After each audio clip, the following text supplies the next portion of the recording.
My name is Stephen F. Austin. And I'm Sam Houston. And we are going to show you how it was back in our day. Back in the Texas Revolution, there were lots of battles, laws, important figures, and much more. So what are we waiting for? Let's go. Where'd my MacBook go? Where am I? Where'd my desk go? Welcome to the 1800s. There's no desks or laptops anymore. How'd I get here? I don't know, but let me show you to my good friends.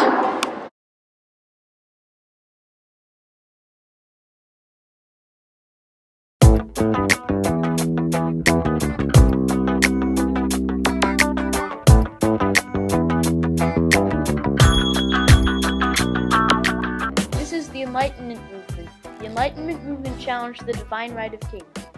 The divine right of kings was the statement that kings were given their power by God to rule as king. The son of the king will take his spot once the king has passed away. I am the oldest son.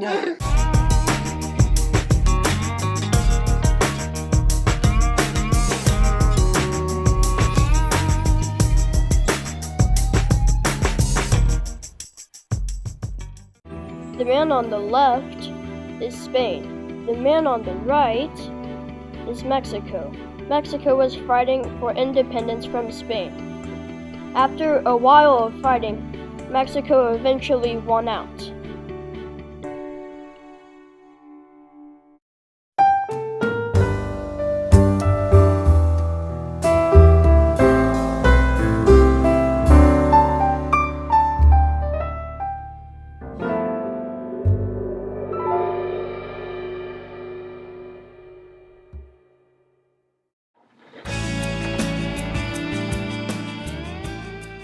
Hello, I'm part of the Old 300. The Old 300 was a group of 4 families chosen by Stephen F. Austin to immigrate to Texas. Many of these families wrote GTT next to their houses. This symbolized Gone to Texas.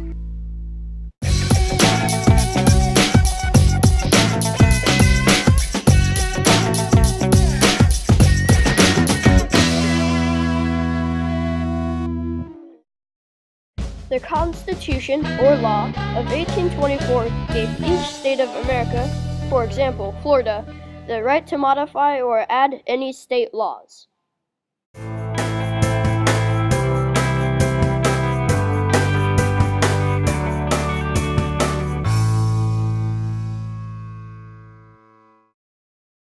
The Constitution was a law enforced by Mexico that took away many things Texas greatly appreciated, like slaves.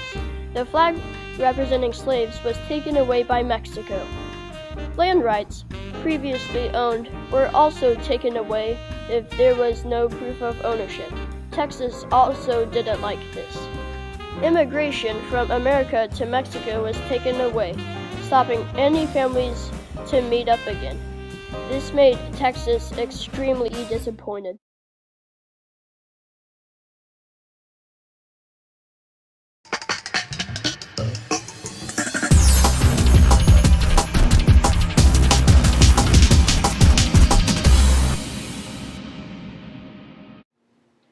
Hello, I'm Father Hidalgo. I'm considered the father of Mexico.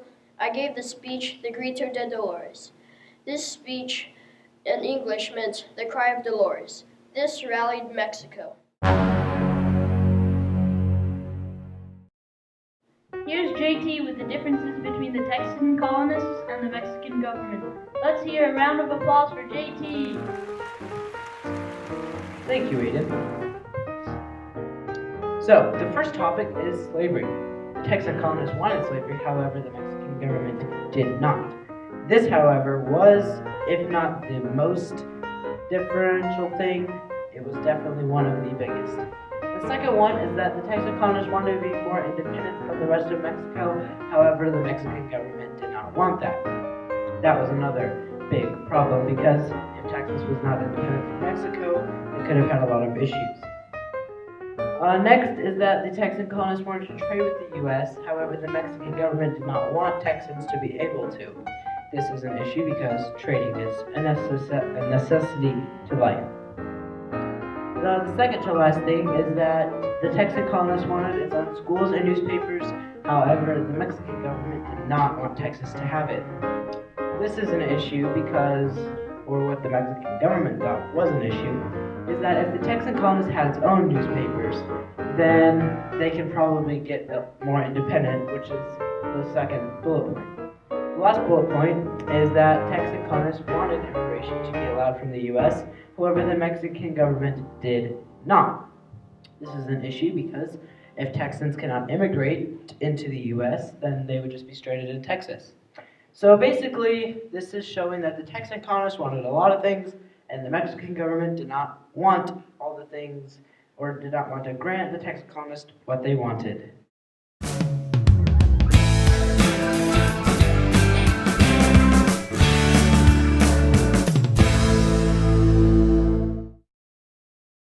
This is the conventions of 1832 and 1833. Colonists were trying to make peaceful negotiations with Mexican Texas, which was controlled by Mexico. This is how the Texas Revolution got started. The negotiations were unsuccessful. Mexico did not give Texas their independence and everything else that they wanted. They raised taxes on goods purchased from anywhere else. This made Texas really upset.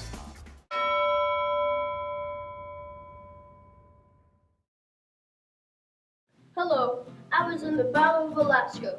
This is the first time Texas military and Mexican military encountered each other. There were about 5 deaths on Texas side and 7 deaths on Mexican side. There were about 15 injuries on either side. I was one of those injuries. Texas was led by John Austin and Mexico was led by General Ugarte. The Battle of Gonzales started when Colonel Domingo Ugarte tried to take the Texans' cannon. Mexico originally gave Texans the cannon so that they could protect themselves against Comanche raids. The fighting started whenever Ugarte sent men to go retrieve the cannon, but the Texans did not want it. The Texas flag says, "Come and take it," because Texas colonists were trying to taunt Mexico with their cannon.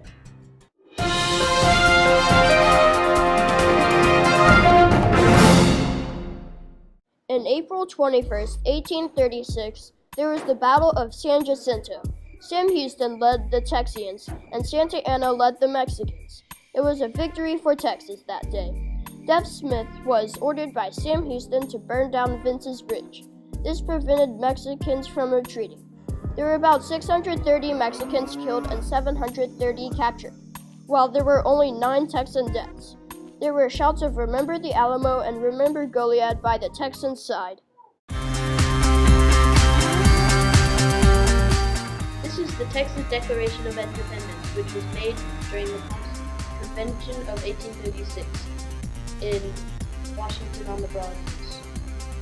Also at the Convention of 1836, new leaders were elected for Texas that were temporary. David G. Burnett was elected as the president. Also, the Constitution was written by George Childress.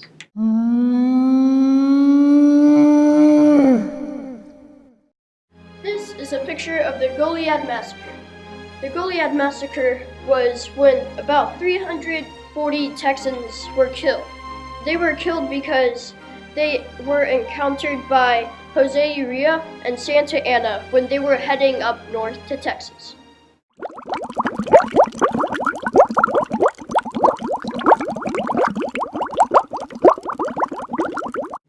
I present to you here the new president of Texas, Sam Houston. As president of Texas, I'm going to try and get Texas annexed by the United States, but until then, I will lead Texas.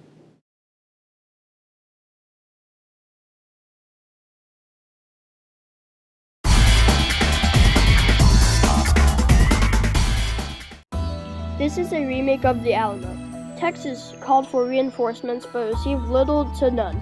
This is a tragic battle for Texas. Texas, led by Sam Houston, lost all of his men to Mexico, led by Santa Anna. Santa Anna was a Mexican president and was an important general. Aidan, where are we? We're at the Battle of the Alamo and the Mexicans are coming in fast. Philip, you've been shot. Philip? Whoa, my desk is back. And my folks went in the Texas Revolution. Wait, am I back in my time? Aidan,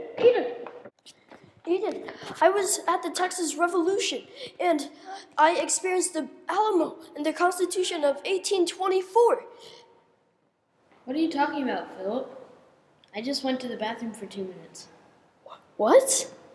Yeah. Well, ladies and gentlemen, our show has pretty much come to an end. One thing I need to show you still. So this is Texas today, pretty much. And what this map shows you is the 27 major cities, which are the red diamonds. And then this star right here is Austin, which is the capital of Texas. There are 5 major rivers: the Rio Grande, the Canadian, Colorado, Sabine, and the red. Also right here is the Gulf of Mexico. And then there are a couple lakes in there, and there are definitely a lot of minor cities. So one other thing that the whole country has really been in is technology. It's pretty much advanced from the time back then, and it will probably still be advancing. So thank you, and hope you learned something.